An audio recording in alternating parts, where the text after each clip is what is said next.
பிதாவானவர் தம்மிடத்தில் வேண்டிக் கொள்கிறவர்களுக்கு பரிசுத்த ஆவியை கொடுப்பது அதிக நிச்சயம் அல்லவா?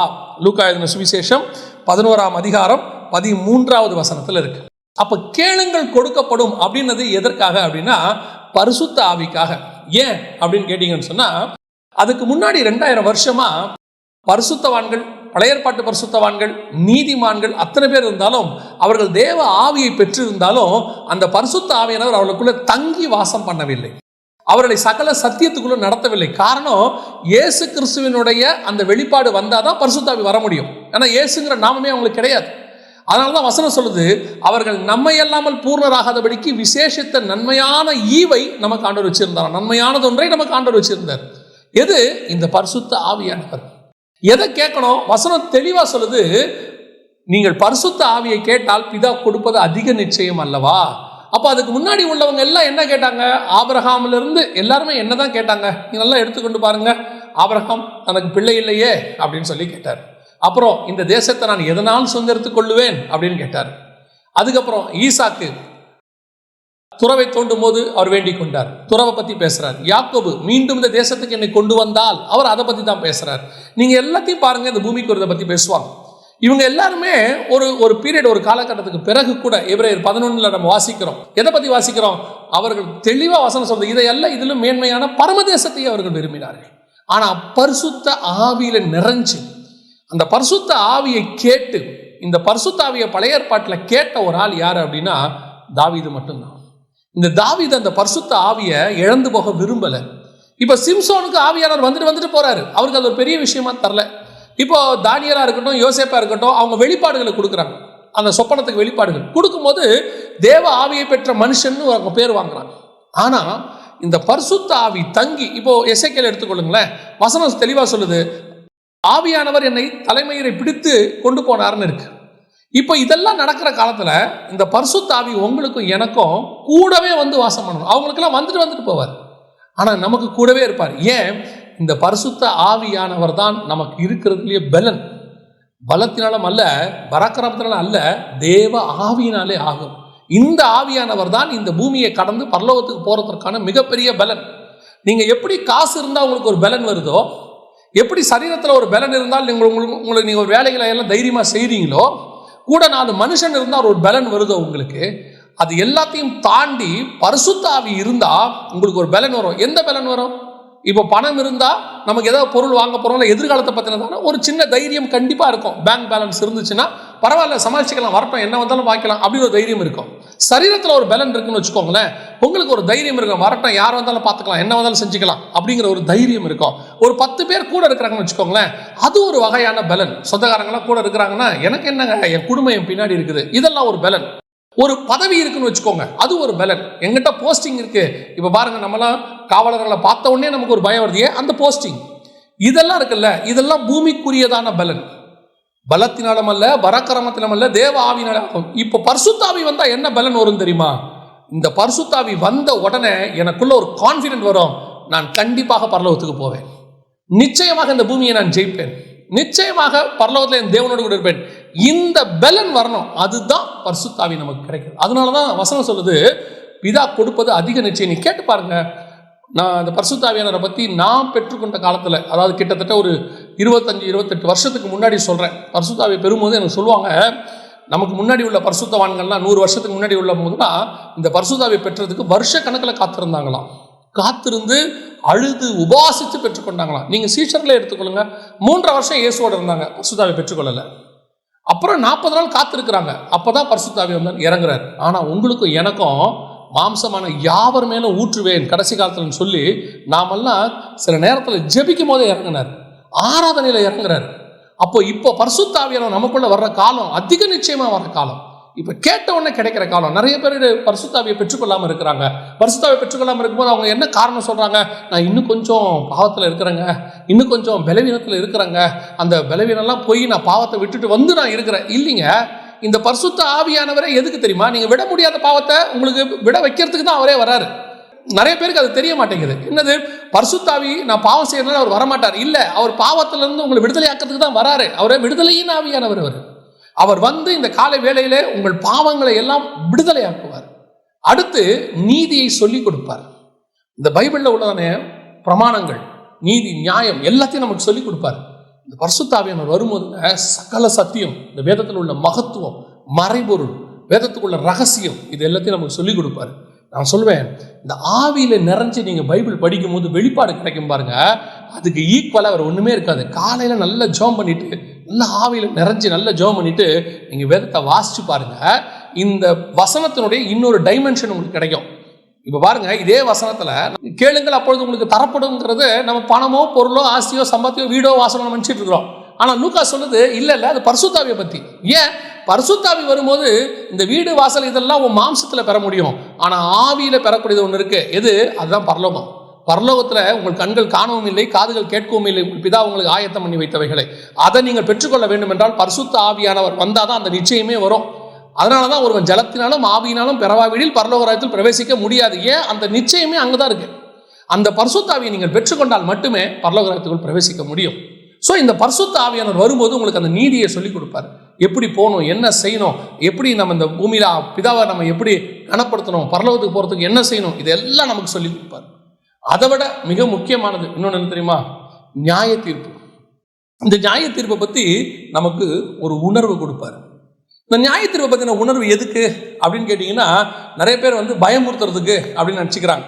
ஆனால் நான் வாசித்த வரைக்கும் இந்த நியாய தீர்ப்பை பற்றி அவர் சொல்லும் போது, யோவான் எழுதின சுவிசேஷம் 16ஆம் அதிகாரத்தில் நியாய தீர்ப்பை பற்றி அவர் என்ன சொல்றாரு? இந்த உலகத்தின் அதிபதி நியாயம் தீர்க்கப்பட்டதுனாலே நியாய தீர்ப்பை குறித்தும் கண்டித்து உணர்த்துவார். அப்ப நியாய தீர்ப்பு எதை பத்தி சொல்றாரு? நியாய தீர்ப்பு உலகத்தின் அதிபதி நியாயம் தீர்க்கப்பட்டதுனால நியாய தீர்ப்பை குறித்து கண்டித்து உணர்த்துவார். அப்பனா உலகத்தின் அதிபதினா பிசாசு நியாயம் தீர்க்கப்பட்டான். என்ன நியாயம் தீர்க்கப்பட்டான்? கீழே தள்ளப்பட்டு அவன் தலை நசுக்கப்பட்டு விட்டது, அவன் கொண்டு வந்த மரணம் ஜெயமாய் விழுங்கப்பட்டு விட்டது. இனி இயேசுவை ஏற்றுக்கொள்கிறவர்கள் பரலோகத்திற்கு போகிறதுக்கு எந்த தடையும் இல்லை. இப்போ அது வரைக்கும் நியாய தீர்ப்பை குறித்து கண்டித்து உணர்த்துவார்னா என்ன? அவர் பரலோகத்துக்கு போக விடாம தங்கள் வீடுகளுக்கு போக விடாமல் தடுத்தவன் இவனே அப்படின்னு சொல்லுது. அப்ப யாரை பத்தி சொல்லப்பட்டிருக்கிறது? பிசாசை பத்தி சொல்லப்பட்டிருக்கிறது. எது வீடு? தேவனுடைய வீடு, பரலோகத்துக்கு போக விடாமல் தடுத்தவன் இவனே. இப்போ அவனை நம்ம ஜெயிச்சிட்டோம், நமக்கு நியாய தீர்ப்பு ஜெயிக்கப்பட்டாகி விட்டது.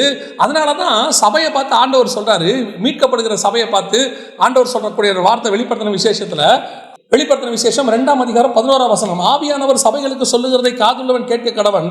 ஜெயம் கொள்ளுகிறவன் 2ஆம் மரணத்தினால் சேதம் அடைவதில்லை. எது 2ஆம் மரணம்? வெளிப்படுத்தின விசேஷம் 20ஆம் அதிகாரம் 14வது வசனம் சொல்லுது, அப்பொழுது மரணமும் பாதாளமும் அக்னி கடலிலே தள்ளப்பட்டது. இது 2ஆம் மரணம், நரகத்துக்கு போறது. அப்ப ஜெயம் கொள்ளுகிறவன் எவனோ அவனுக்கு 2ஆம் மரணத்தில் சேதப்படுவதில்லைன்னா நரகத்தால் சேதப்படுவதில்லை. இது சபை நரகத்தால் சேதப்படுவதில்லை. ஏன் சபை நரகத்தால் சேதப்படுவதில்லை? சாத்தானை ஆண்டவர் ஜெயித்திருக்கிறார். யாருக்காக? சபைக்காக. சபை யாரு? மணவாட்டி சபை. மணவாளன் தன் மணவாட்டிக்காக ஜெயிச்சிருக்கிறாரு. இந்த நிச்சயத்தை யார் கொடுக்கிறா தெரியுமா? பரிசுத்த ஆவியானவர் கொடுக்கிறார். நீ பரலோகத்துக்கு போற, நரகத்துக்கு போக முடியாது. ஆண்டவர் ஒன்று மீட்டெடுத்திருக்கிறாரு. அன்லெஸ் நீ துணிகரமா பாவம் செஞ்சா போவ, அது வேற விஷயம். இப்போ இயேசு கூடவே இருந்து பாதாளத்துக்கு போன ஒரு ஆள் தான் யூதாஸ் காரியத்து. இப்போ நிறைய பேர் அது வேற போதிக்கிறாங்க, நீ நரகத்துக்கே போக மாட்ட, உனக்கு பாதாளமே கிடையாது, நித்தியமா உனக்கு கொண்டு போயிறாங்க. இல்ல, நீ மறுதளித்து போயிட்டீங்கன்னா நீ பாதாளத்துக்கு போறதுக்கும் வாய்ப்பு இருக்கிறது. ஆனா இங்க பரிசுத்தாவின் என்ன கான்ஃபிடென்ட் கொடுக்கிறாரு? தைரியமா இரு, உன்னை விழப்பண்ணி நரகத்துக்கு கூட்டிட்டு போற பிசாசை இயேசு ஜெயிச்சிட்டார். பழைய ஏற்பாட்டில் எப்பேற்பட்ட பரிசுத்தவான்களா இருந்தாலும் பிசாசு கண்ட்ரோல்ல தான் இருந்தாங்க பாதாளத்துல. அதனாலதான் மோசையின் சரீரத்தை குறித்து அவன் தர்க்கம் பண்ணினான்னு இருக்கு. அவங்க எல்லாம் போனாலும் பாதாளத்துல அவன் கண்ட்ரோல்ல தான் இருக்காங்க. ஆனா இங்க வசனம் சொல்லுது, உலகத்தின் அதிபதி நியாயம் தீர்க்கப்பட்டதினாலே நியாய தீர்ப்பை குறித்து கண்டித்து உணர்த்துவார். அப்போ இந்த நியாய தீர்ப்புனா எதை பத்தி சொல்லப்பட்டிருக்கிறது? நம்ம நியாயம் தீர்க்கப்படுறத பத்தியா? இல்ல, அவன் நியாயம் தீர்க்கப்பட்டா உனக்கு பாதாள நரகத்தை ஜெயிக்கிறதுக்கு வல்லமை கொடுத்தாச்சு, தைரியமா பரலோகத்துக்கு வான ஆண்டவர் சொல்ல. இந்த கான்பிடென்ட் பழைய ஏற்பாட்டு பரிசுத்தவங்களுக்கு யாருக்குமே கிடையாது. இது யார் நமக்கு சொல்றாரு? ஆவியானவர் சபைகளுக்கு சொல்லுகிறதை காதுள்ளவன் கேட்க கடவன், அவன் 2ஆம் மரணத்தினால் சேதம் அடைவதில்லை. சோ இந்த பரிசுத்த ஆவியானவருங்கிறது உங்களை பலப்படுத்துறவர். பாருங்க, இந்த பயமே போயிடுச்சுன்னா எப்படி இருக்கும் யோசிச்சு பாருங்க. நம்மளை ஆண்டவர் பயமூர்த்தி பரலோகத்துக்கு கூட்டு போக விரும்பல, உள்ளத ஃபேக்டை சொல்ல விரும்புறாரு. ஆனா இந்த பயமே போயிடுச்சுன்னு வச்சுக்கோங்க, நான் நரகத்துக்கு என்ன பண்ணாலும் நரகத்துக்கு தான் போவேன். பழைய ஏற்பாட்டில் அதான் யாக்கோபு சொல்றாரு, நரைமேறி துக்கத்தோடு கூட பாதாளத்தில் இறங்க பண்ணுகிறீர்கள். சங்கீதக்காரன் சொல்றான், நான் பாதாளத்தில் போய் என் படுக்கையை போட்டாலும். ஸோ அவங்க என்ன பண்ணாலும் பாதாளத்துக்கு போகிற எண்ணம் இருந்துச்சு. அவங்க என்ன பண்ணாலும் வாக்குத்தத்தம் பண்ணப்பட்ட அடைய முடியாதுங்கிறது அவங்களுக்கு தெரிஞ்சு போச்சு. ஆனால் உங்களுக்கு எனக்கும் நம்ம ஒழுங்காக வாழ்ந்தா பரலோகத்துக்கு போகலாங்கிறது நமக்கு ஓப்பன் ஆயிடுச்சு. இவ்வளோ பெரிய கான்ஃபிடென்ட் யார் கொடுக்குறா? பரிசுத்த ஆவியானவர் கொடுக்கிறாரு. இந்த பரிசுத்த ஆவியை நீங்க கேளுங்கள், அப்பொழுது பெற்றுக்கொள்வீர்கள். அது எதை கேட்க சொல்றாங்க? பிதாவை போய் எதை கேட்கணும் யோசித்து பாருங்க. இப்போ நீங்க ஒரு பெரிய முதலமைச்சரையோ பிரதமரையோ ஜனாதிபதியோ அல்லது அமெரிக்க ஜனாதிபதியோ பார்க்க போறீங்க. பார்க்க போகும்போது அவர் சொல்றாரு, நீங்க எங்கிட்ட என்ன வேணும் கேளுங்க, நான் உங்களுக்கு கொடுக்க விரும்புறேன் அப்படின்னு சொன்ன உடனே அவர்கிட்ட போயிட்டு எனக்கு ஒரு டெய்ரி மில்க் சாக்லேட் வாங்கி தரீங்களான்னு கேட்டா எப்படி இருக்கும்? அவர் என்ன யோசிப்பாரு? ஏன்பா அதை நீயே வாங்கிக்கலாமே, உன்னாலே வாங்க முடியுமே. உன்னால வாங்க முடியாத, என்னால மட்டுமே கொடுக்க முடிஞ்ச ஒன்னை கேட்டினா அதான் வேல்யூ. நம்மளால வாங்க முடியாத, அவரால் கொடுக்க முடிஞ்ச ஒன்று நீ கேளு, அதுதான் வேல்யூ. அவர் தான் கேட்கணும். அப்போ பிதா கிட்ட கேட்கும்போது எதை கேட்கணும்? வீடு வாசல் இங்க இருக்கிறது இதெல்லாம் நீயே சம்பாதிக்கலாம், நம்மளே சம்பாதிக்கலாம், நம்மளாலே முடியும். ஒரு உலக மனுஷனே 4000 கோடி ரூபாய்க்கு வீடு கட்டி இருக்கிறானா? ஒரு உலக மனுஷனே கிரேட் வால் ஆஃப் சைனா கட்டியிருக்கான். ஒரு உலக ராஜாவே மிகப்பெரியதான வேர்ல்டு வண்டர்ஸ் எல்லாம் கட்டியிருக்கிறாங்க. அப்போ மனுஷனால் அதெல்லாம் முடியும். நம்மால் முடியாததும் அவரால் மட்டும் முடிந்ததும் எதுவோ அதைத்தான் கேட்கணும். அதைத்தான் சொல்றாரு, கேளுங்க கொடுக்கப்படும். இது அது வரைக்கும் பழைய ஏற்பாட்டு எந்த பரிசுத்தவான்கள் எப்படி கேட்டாலும் கிடைக்காத சர்வ வல்லமை உள்ள பரிசுத்த ஆவியானவரை கேளுங்கள், அப்பொழுது அவர் உங்களுக்குள்ளே வந்து வாசம் பண்ணுவார். உள்ளங்கால் பதிக்க இடமில்லாதபடியினாலே புறப்பட்டு பேழைக்குள் வந்துருச்சுன்னு இருக்கு. ஞான அர்த்தம் என்னன்னா, பரிசுத்தாவி 4000 வருஷமா பூமியில இறங்கிறதுக்கு இடமே இல்லை, எந்த மனுஷனும் இல்லை. அவர் போயிட்டார் திருப்பி. அவர் ஜலத்தின் மேல் அசைவாடி கொண்டே இருந்தார். அந்த ஜலத்தின் மேல் அசைவாடுறவருக்கு ஒரே ஒரு ஸ்தலம் கிடைச்சிச்சு கால் பதிக்கிறதுக்கு. இதுதான் யோர்தானிலிருந்து இயேசு வெளியே வருகிறார். ஜலத்தின் மேல் அசைவாடி கொண்டு ஆவியானவர் அவர் மேல் இறங்கினார்.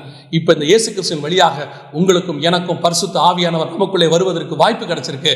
இந்த ஆவியானவரை கேட்க சொல்றாரு, இதை கேளுங்கள், அப்பொழுது உங்கள் சந்தோஷம் நிறைவாக இருக்கும்படி உங்களுக்கு பிதா கொடுப்பார். அவர் முன்னாடியே அழகா சொல்லிட்டார் பாருங்களேன்.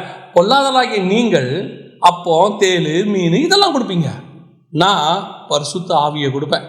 இந்த பரிசுத்த ஆவிதான் நமக்கு பிதா கொடுக்கக்கூடிய மிக முக்கியமான விஷயம். கொலோசியர் 3ஆம் அதிகாரம் 1ஆம் வசனம் தெளிவா சொல்லுது, நீங்க எதை கேட்கணும் தெரியுமா?